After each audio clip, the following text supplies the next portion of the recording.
자, 여러 차례 말씀을 드렸지만 지금 북한군이 전장 투입 초읽기에 들어갔다라고 말씀을 드렸는데 자, 어제 확인이 됐습니다. 실제 북한군과 교전이 시작됐다라고 처음으로 공식 확인이 됐어요. 자, 이것은 우크라이나만의 주장이 아니라 실제 우리 정부도 확인을 했습니다.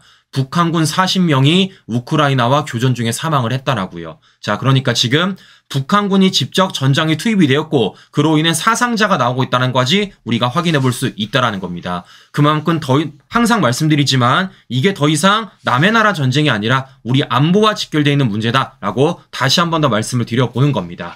자, 이런 가운데서 또 한 가지 밝혀지는 게 무엇이냐면요. 자, 북한이 지금까지 러시아로 파병 보냈던 군이 최정예 폭풍군단으로 알려져 있습니다. 자, 실제 그리고 이와 관련돼 가지고 뭐라 말씀드렸죠?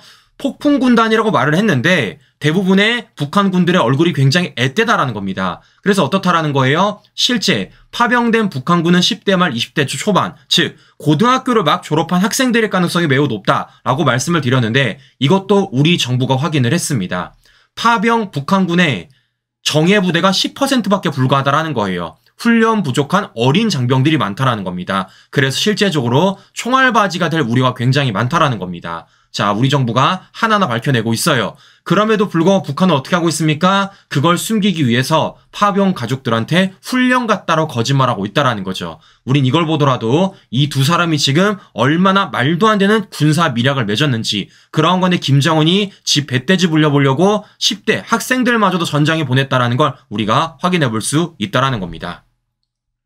자, 그만큼 이게 정말 어느 정도로 문제가 심각한지를 제가 다시 한 번 더 말씀을 드려보는 건데요. 자, 그렇기 때문에 우리는 어떻게 되겠습니까? 이와 관련된 더 많은 정보들을 입수해야 되는 것이고 그 정보들을 누구한테 알려줘야 될까요? 북한 내부에게 알려줘야죠. 자, 그래서 지금 우리는 뭐 하고 있습니까? 실제적으로 확성기를 통해서 북한 주민들한테 북한 러시아 파병과 관련 소식을 알려주고 있습니다. 중요한 건 뭐겠습니까? 그 이후 소식도 알려줘야 되는 거예요. 예를 들면 어떤 것들 실제 북한군과 교전이 시작이 되었다. 더 나아가 그런 가운데 북한군 40여 명이 교전 중에 사망되었다라는 소식도 우리가 더 많이 알려줘야 될 것 아니겠습니까? 그래야지 실제 정군이로부터 정보가 차단되었던 북한 주민들한테 그 실상을 알려주게 되는 것이고 그 실상을 한 북한 주민들의 동요를 통해서 김정은의 체제가 흔들릴 수 있고 무너질 수 있는 것 아니겠습니까? 그렇기 때문에 우리는 뭘 보내야 되는 겁니까? 당연히 참관단을 보내야 되는 거예요. 그렇기 때문이라도 국방부 장관이 우크라이나 참관단은 의무라고 말한 이유가 바로 이런 것 때문이라는 겁니다. 자, 그럼에도 불구하고 민주당은 어떻게 하고 있습니까? 이걸 남의 나라 전쟁이라면서 참관단 파병에 발목을 잡고 있는 게 바로 민주당 좌파들이다라는 말씀을 드려보는 겁니다. 자, 보시는 것처럼 지금 참관단이 얼마나 중요한지 실제 민주당이 참관단을 반대하는 건 그야말로 김정은에게 이로운 짓을 하는 것이다 라는 말씀을 제가 다시 한번 전해드려보는 겁니다. 자, 이런 가운데서 지금 북한이 어떤 걸 하고 있냐면요. 이런 것도 하고 있다고 합니다.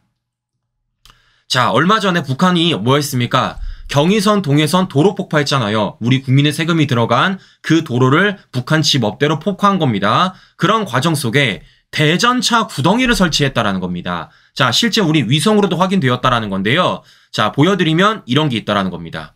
보시면 동해선에 대전차구 흑산을 쌓았다라는 겁니다. 자, 저런 식으로 대전차를 쌓았고요. 흑산을 쌓았다라는 겁니다. 자, 또 경의선에도 이렇게 대전차구와 흑산을 쌓았다라는 겁니다. 자, 크게 이거에 두 가지의 목적이 있대요. 첫 번째는 무엇이냐? 바로 북한 주민들의 탈북을 막기 위해서 저런 목적이 있고 두 번째는 지금 우리를 향해서 단절되었다라는 그냥 보여주기식의 흑산을 쌓았다라고 지금 말하고 있는데 자, 중요한 건 이런 과정 속에서 이걸 지금 메우고 남침이 가능하다라는 겁니다. 자, 그렇기 때문에 이와 관련돼서 우리 군 당국이 계속해서 예의주시해야 되는 것이고 중요한 건 북한의 저러한 쇼맨십에도 불구하고 우리는 더 이상 정은이의 손을 잡아줄 필요가 없다. 더 이상 한반도 위장평원 시할 필요가 없다라는 말씀을 제가 다시 한번 드려보는 겁니다.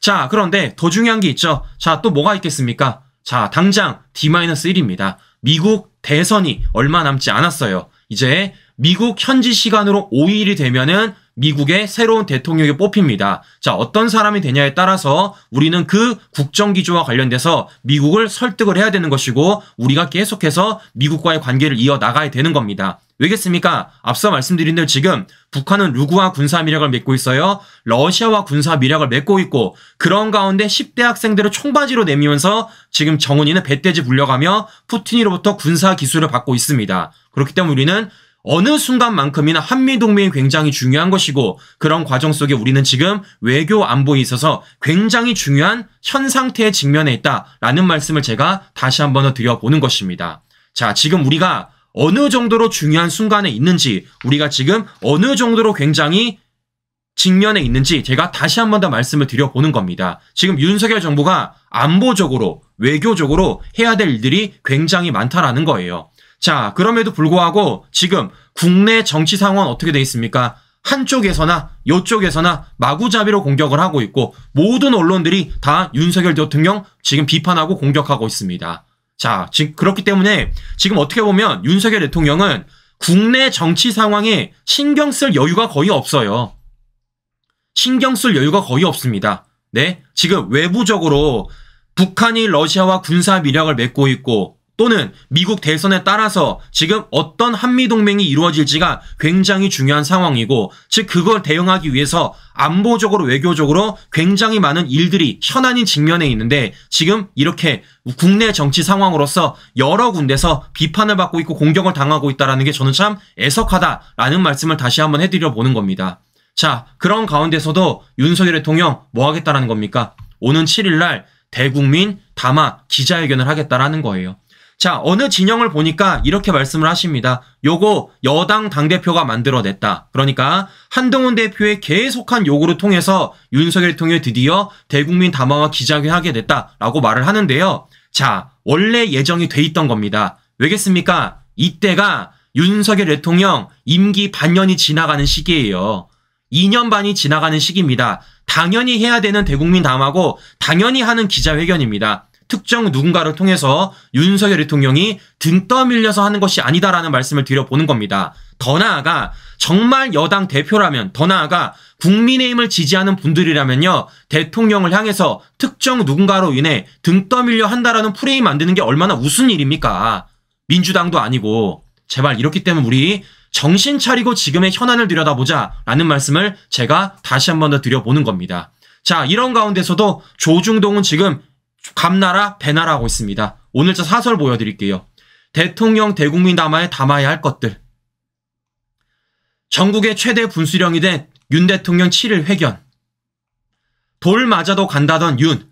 국회도 피하면서 뭘 하겠다는 건지 이게 바로 지금 조중동의 사설이다라는 말씀을 드려보는 것입니다. 즉 어떻습니까? 앞서도 말씀드린 대로 지금 외교적인 부분들, 안보적인 부분들이 굉장히 직면해 있는 상황 속에서 외교적 안보적인 것들에 대해서 대통령한테 물음표를 던지는 게 아니라 어디에 물음표를 던지는 겁니까? 국내 현안에만 물음표를 던지고 있다라는 말씀을 제가 드려보는 것입니다.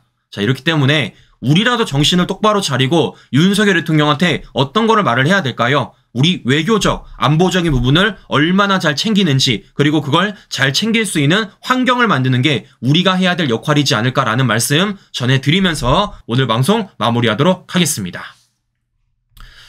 네, 날씨가 매우 춥습니다. 우리 시청자 여러분 감기 주의하시고요. 건강관리 유의하시고요. 저는 다음 방송 다시 뵙도록 하겠습니다. 오늘도 긴 시간 끝까지 시청자 여러분 감사합니다.